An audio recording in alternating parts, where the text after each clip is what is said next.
Next business analysis जो retailer करता है that is related to productivity, और उसको हम कह रहे हैं एम्प्लॉई की प्रोडक्टिविटी। नॉर्मली रिटेल स्टोर के अंदर एक एम्प्लॉई की इंपॉर्टेंस इसलिए बहुत ज्यादा है क्योंकि जितनी ज्यादा रिटेल स्टोर के अंदर स्टाफ की प्रेजेंस होगी उतना ज्यादा कस्टमर से बेहतर तरीके से वो इंटरैक्ट कर सकेंगे, प्रोडक्ट को मर्चेंडाइज कर सकेंगे, डिस्प्ले को इंप्रूव कर सकेंगे और अल्टीमेटली सेल्स को इंक्रीज कर सकेंगे। लेकिन इन जनरल हमेशा रिटेलर ये जरूर कैलकुलेट करता है कि मेरा एक एम्प्लॉई कितना प्रोडक्टिव है मेरे बिजनेस के लिए। तो इसकी कैलकुलेशन के लिए हम क्या फॉर्मूला यूज करते हैं मैं आपसे शेयर करने लगा हूं। एम्प्लॉय प्रोडक्टिविटी के लिए एक रिटेलर जो फॉर्मूला यूज करता है वो है total sales of the business divided by number of FTEs. FTEs है फुल टाइम एम्प्लॉइज, क्योंकि ऑर्गेनाइजेशन के अंदर पार्ट टाइम एम्प्लॉइज भी होते हैं, कॉन्ट्रैक्चुअल एम्प्लॉइज भी होते हैं।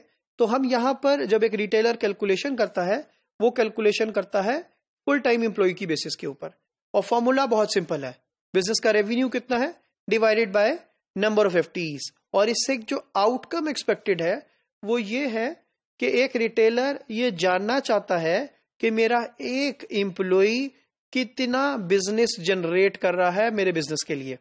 लेट्स से वो 1,000 रुपए जनरेट कर रहा है, वो 10,000 रुपए जनरेट कर रहा है, वो 1,00,000 रुपए जनरेट कर रहा है, वो 1 मिलियन जनरेट कर रहा है। सो मेरा एक एम्प्लॉय एक्चुअली कितना बिजनेस जनरेट कर रहा है। सो एम्प्लॉय प्रोडक्टिविटी को हर साल इंक्रीज करता है एक रिटेलर, प्लान करता है कि वो एम्प्लॉय प्रोडक्टिविटी को बेहतर करे। और बेहतर करने के दो ही तरीकेकार है। पहला तरीकेकार ये है कि वो अपनी सेल्स को इंक्रीज करे, तो ऑफ कोर्स जब सेल्स इंक्रीज होंगी ऑटोमेटिकली एम्प्लॉय प्रोडक्टिविटी इंक्रीज हो जाएगी। और दूसरा तरीकेकार ये है कि अगर सेल्स इंक्रीज नहीं हो रही है तो उसको अपने नंबर ऑफ एफटीईज को, नंबर ऑफ एम्प्लॉइज को रिड्यूस करना है। तो अगर वो तब नंबर ऑफ एम्प्लॉइज को रिड्यूस करेगा तो तब भी उसकी एम्प्लॉय प्रोडक्टिविटी बेहतर होगी। So best solution employee productivity को इंप्रूव करने का यही है कि अपने बिजनेस रेवेन्यू को इंक्रीज किया जाए, रिटेलर अपनी सेल्स को इंक्रीज करे।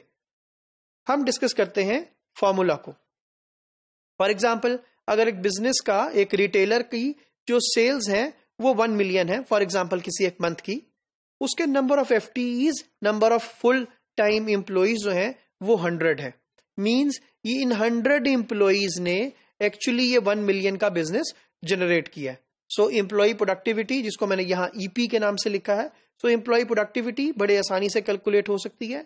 1 million divided by number of employees which is 100, sales divided by number of full time employees.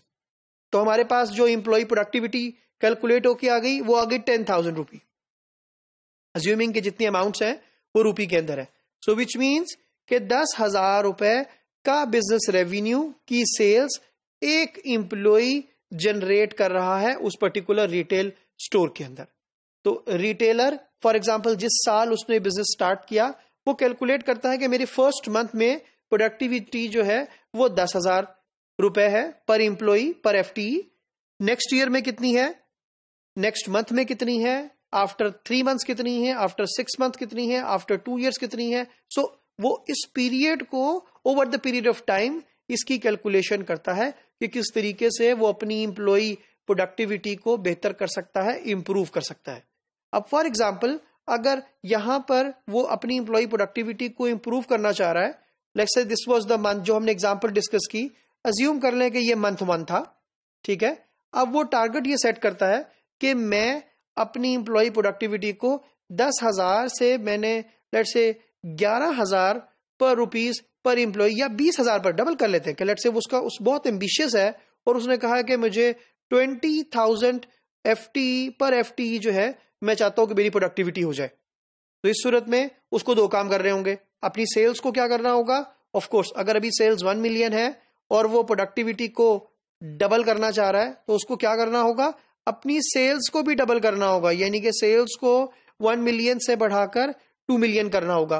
तभी ये 10,000 के बदले 20,000 पर एफटीई एम्प्लॉय प्रोडक्टिविटी वो अचीव कर सकेगा। या दूसरा काम क्या करना होगा, अगर यही सेल्स रहेगी 1 मिलियन की, यही सेल्स रहे, इसमें कोई चेंज ना आए, 1 मिलियन की सेल्स ही रहे, तो उसको क्या करना पड़ेगा, उसको नंबर ऑफ एम्प्लॉइज को नंबर ऑफ FTEs को रिड्यूस करना पड़ेगा ताकि वो अपने target of 20,000 rupees per FTE को, पर एम्प्लॉय को अचीव कर सके। सो रिटेलर के लिए एम्प्लॉय प्रोडक्टिविटी बहुत इंपॉर्टेंट है। रिटेल, क्योंकि ये दोनों पैरामीटर्स, उसको कितने बंदे चाहिए ये डिटरमिन करता है वो इस बात से कि उसकी एम्प्लॉय की प्रोडक्टिविटी कितनी है, और उसका टारगेट ये है कि वो हर दफा, हर साल, हर महीने अपनी प्रोडक्टिविटी को बेहतर करे।